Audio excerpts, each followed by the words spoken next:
नमस्कार मंडळी. आमचे झंकार स्टुडिओचे जे अभिजित दळवी आहेत ते आज रेकॉर्डिंगला आहेत आणि त्यांनी खूप सुंदर आयडिया दिली. ते म्हणले की तू अशी सुरुवात कर, मंगळवार मार्केटिंगमध्ये स्वागत वगैरे ते सगळं झालं. सुरुवात अशी कर की आज मला बोलायचा खूप कंटाळा आलाय पण तरी मी बोलणार. तर आपण अशी सुरुवात करून मंगळवार मार्केटिंगची आजच्या एपिसोडची सुरुवात करूया. बरेचसे फाउंडर्स भेटतायत, ईमेल येतात, फोन कॉल्स होत आहेत आणि खूप चांगलं वाटतं की या पॉडकास्टमुळे अनेक नवीन लोक भेटतात आणि त्यांची ओळख होते. त्यांच्या स्टार्टअप विषयी जाणून घ्यायलाही मजा येते. आणि बरेचसे लोक हा प्रश्न विचारत आहेत की तू सगळं सांगतोयस की हे अमुक करा, डिझायनिंग करा, स्टार्टअपकडे लक्ष द्या, फायनान्स बघा, हे ते खूप खूप टास्क आहेत.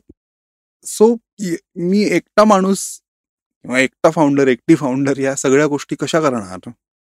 तू रिपोर्टिंग करायला सांगतो, डेटा कलेक्ट करायला सांगतो, या सगळ्या गोष्टींसाठी वेळ जातो आणि बऱ्याचशा गोष्टी या आम्हाला अवगत नाही आहेत किंवा आम्ही नवीन शिकतोय आणि त्यामुळे खूप वेळ जातो आणि वेळेचं नियोजन ह्या सगळ्यामध्ये गणतंय. तर वेळेच्या नियोजनाबद्दल तू थोडंसं सांगू शकशील का? म्हणलं ठीक आहे, आपण ह्या एपिसोडमध्ये थोडंसं वेळेचं नियोजन कसं करायचं. आता एक गोष्ट मी आधी सांगतो की हे वेळेचं नियोजन माझ्याकडनं 100% तसंच्या तसं फॉलो होतच असं नाही. याच्यातल्या काही गोष्टी मी पण अजून शिकतोय आणि मी बऱ्याचशा गोष्टी इम्प्लिमेंट करायचा प्रयत्न करतोय. पण एक बेसिक स्ट्रक्चर जर का आपण फॉलो केलं, कामांचं कॅटेगरायझेशन जर का केलं, कामांची प्रायोरिटी जर का ठरवली, तर अनेक गोष्टी सुलभ होतात. आणि हे एक प्रयत्न करून बघा. ही एक काय म्हणतात आपण त्याला, हे टेम्पलेट आहे आणि त्या टेम्पलेटनुसार जर का तुम्हाला फायदा झाला तर नक्की मला सांगा आणि आपण पाहूया की ओव्हरऑल ही सगळी कामांची गर्दी आणि कमी असणारा वेळ हे गणित कसं बसवायचं. पहिले कामांच्या फ्रिक्वेन्सीची त्याचं कॅटेगरायझेशन करणं हे माझ्यामध्ये पहिली स्टेप आहे. उदाहरणार्थ स्टार्टअप, आपण हे सगळं स्टार्टअपच्या अनुषंगाने बोलतोय, त्यामुळे इतर तुमची कंपनीची कामं, पर्सनल कामं ह्याच्यामध्ये आपण पडायला नको. पण जेव्हा एस्पेशली तुमची नवीन स्टार्टअप असते त्यावेळेस खूप सारी कामं लाईनीत असतात.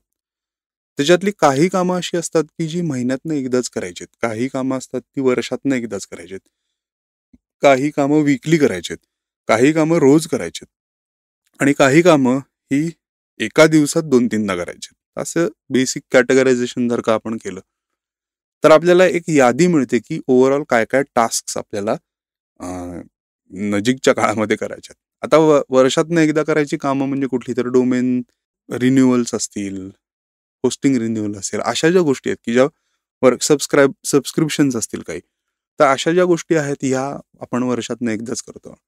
मंथली रिव्ह्यूज जे आहेत हे नक्की तुम्ही तुमच्या टास्क लिस्टमध्ये मेन्शन करायला विसरू नका. कारण अनेकदा असं होतं की 3-4-5 महिन्यामध्ये ना ऑपरेशनल गोष्टी किंवा डेली टास्क ज्या असतात त्याच्यामधनं आपण मंथली रिव्ह्यूज हे मिस आउट करतो आणि मग अचानक 7-8 महिने झाल्यानंतर लक्षात येतं की अरे इथे खर्च जास्त होतोय किंवा ह्याची नोंदच केलेली नाहीये. तर या गोष्टी बेसिकली या कामांचं कॅटेगरायझेशन असं आपण करूया. ती झाल्यानंतर जी कामं ज्या फ्रिक्वेन्सीला आहेत ती कुठल्या कुठल्या वेळी आपल्याला करायची आहेत याचं एक गणित आपण बांधून ठेवू. म्हणजे आता डेली टास्क ज्या आहेत त्याच्यात जराशी जास्त फाईट असते की आपल्याकडे अवेलेबल वेळ जो आहे तो सध्या आपण 8च तास पकडू, झोप पण तुमची पूर्ण होईल. उगाचच रात्री जागून काही गोष्टी करायची गरज पडते सुरुवातीला, पण ते रेकमेंडेड नाहीये किंवा आपण असं म्हणू की आपण ते थोडंसं टाळूया, म्हणजे झोप पण चांगली होईल, तब्येतही चांगली राहील. सो ह्या कामांची तुम्ही जर वेळेनुसार थोडीशी परत कॅटेगरायझेशन केलं की काही ज्या क्रिएटिव्ह गोष्टी आहेत त्या तुम्ही जेव्हा शांतता असते, उदाहरणार्थ सकाळी लवकर असेल किंवा एखाद्या कॅफेमध्ये तुम्ही जाऊन बसत असाल तिथे जेव्हा कमी गर्दी असते किंवा रात्री झोपायच्या आधी 2-1 तास, डिपेंडिंग ऑन तुमचं कसं कामाची टास्क आहे. पण अशा क्रिएटिव्ह गोष्टी या जिथे तुमचं मन ऑक्युपाईड नाहीये, माइंड ऑक्युपाईड नाहीये, अशा वेळी थोड्याशा क्रिएटिव्ह टास्क किंवा ज्याला आपण म्हणू की एक बेसिक लॉजिक लावावं लागतं, अशा टास्क ज्या असतात त्या तुम्ही करू शकता. ज्या एकदम ऑपरेशनल गोष्टी असतात, म्हणजे एक्सेल शीटमध्ये काही काम असेल किंवा शिपमेंट रिलेटेड काही गोष्टी असतील, जे काय तुमचं स्टार्टअपच्या ह्याच्यामध्ये ज्या अगदी मंडेन टास्क म्हणजे जी गाणी ऐकत जी तुम्ही कामं करता, ती थोडीशी दुपारच्या वेळी जिथे झोप येणार नाही हे पाहून, पण तशा वेळेस तुम्ही ही कामं करू शकता. अशा पद्धतीने तुमचे जर का 8 तास तुम्ही डिवाइड केले, तर तुमच्याकडे एक शेड्यूल हळूहळू तयार होतं. आता जर का तुम्ही क्रिएटिव्ह स्टार्टअप फाउंडर असाल, तर तुम्हाला येणारा सगळ्यात मोठा प्रॉब्लेम म्हणजे, आणि त्यात हा प्रॉब्लेम मला सुद्धा येतो, की इतकी फालतू प्रायोरिटीची गोष्ट असते किंवा ज्याला आपण म्हणू लिस्ट प्रायोरिटीची गोष्ट असते आणि ती करताना आपल्याला मजा येत असते आणि आपण त्याच्यामध्ये 15 मिनिटाच्या ऐवजी 4 तास घालवतो आणि मग नंतर लक्षात येतं की अरे ही महत्वाची कामं आपली राहिलीच. तर तसं थोडंसं डिसाईड करणं अवघड होतं, थोडा मूडवरती पण असतं. पण म्हणून मी म्हणतोय की जर तुम्ही क्रिएटिव्ह फाउंडर असाल तर तुम्हाला ह्या गोष्टी कटाक्षाने लक्षात ठेवणं, थोडंसं लिहिणं असेल वहीमध्ये, ॲप वापरा तुम्ही किंवा टू डू ॲप्स असतात, नोट्स असतात, जे काय तुम्हाला योग्य वाटेल. मी सध्या पेपर आणि पेनवरती जास्त लिहितो. पण त्यांनी एक काय होतं ना, तुमचं माइंड थोडंसं तयार व्हायला लागतं. बरं, हे 2-4 दिवसात जमणाऱ्या गोष्टी नाहीयेत. ह्याला तुम्हाला सातत्याने या गोष्टी कराव्या लागणार आहेत. वर्क प्रायोरिटीज अचानकपणे पण बदलू शकतात. स्टार्टअप्समध्ये तो एक पॉइंट असतो, की असं खूप सारं प्लॅनिंग झालंय आणि ते तसंच्या तसं आपण अख्खा महिना चालवतोय. असं जनरली होत नाही. पण काही गोष्टी होतात त्या तिथल्या तिथे वेळेत झाल्या, तर त्या खूप महत्त्वाच्या असतात. एस्पेशली जर का तुम्ही खर्च, रेव्हेन्यू नंबर्स ह्या गोष्टी जर डेली ट्रॅक करत असाल आणि त्या तुम्ही कराव्यात असं माझं स्पष्ट मत आहे. पहिल्या 6 महिने 8 महिन्यात तर नक्कीच केल्या पाहिजेत. तर तिथे तुम्हाला डेली कितीही कंटाळा आला, कितीही दमायला झालं, कितीही झोप आली, लॅपटॉप फेकून द्यावासा वाटला, असं सगळं जरी असलं तरी ती एक 10 मिनिटं 15 मिनिटं जी आहेत ती नोंदी करण्यासाठी नक्की तुम्ही हे करा. कारण एकदा काय होतं, 1 आठवडा 2 आठवडा स्किप होतात गोष्टी. पुढच्या महिन्यामध्ये 2 महिन्यांनी 3 महिन्यांनी गोष्टी आठवत नाहीत आणि मग असं होतं की अरे ते त्या एंट्रीज राहिल्यात आणि आपल्याला एक बेसिक ॲनालिसिसमध्ये थोडीशी अडचण येऊ शकते.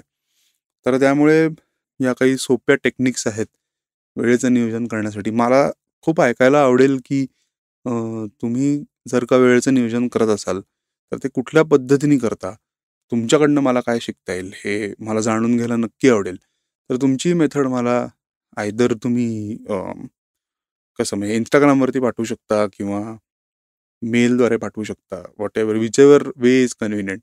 पण मला नक्की ऐकायला आवडेल की तुम्ही जर स्टार्टअप फाउंडर असाल किंवा अजून इंटरेस्टिंग, जर का तुमचं जॉब चालू आहे आणि तुम्ही साईड हसल म्हणून एखादं स्टार्टअप चालू केलंय, तुमच्यासाठी तर वेळेचं नियोजन फार महत्वाचं आहे आणि तुम्ही जर ते करत असाल किंवा ते कसं करायचं ह्याच्याविषयी काही प्रश्न असतील तर तुम्ही नक्की मला लिहा.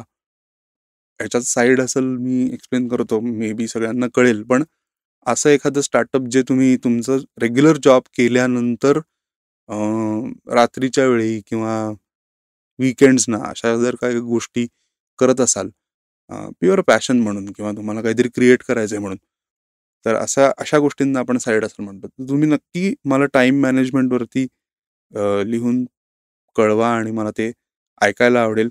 जर का काही इम्प्रूव्ड गोष्टी असतील किंवा नवीन काही गोष्टी असतील तर आपण मे बी हा एपिसोड चा काय म्हणतात पार्ट 2 किंवा नवीन टेक्निक्स असं म्हणून आपण तो रिलीज करूया आणि तिथे ऑब्व्हियसली तुम्हाला शाउटआउट मिळेल किंवा काय क्रेडिट मिळेल. तर वेळेत संपलाय का रे एपिसोड?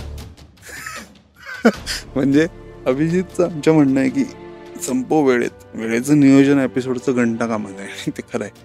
तर त्यामुळे आपण हा एपिसोड इथेच संपूया आणि वेळेत गोष्टी करूया. आपण भेटूया पुढच्या मंगळवारी नवीन एपिसोडमध्ये. तोपर्यंत राम राम.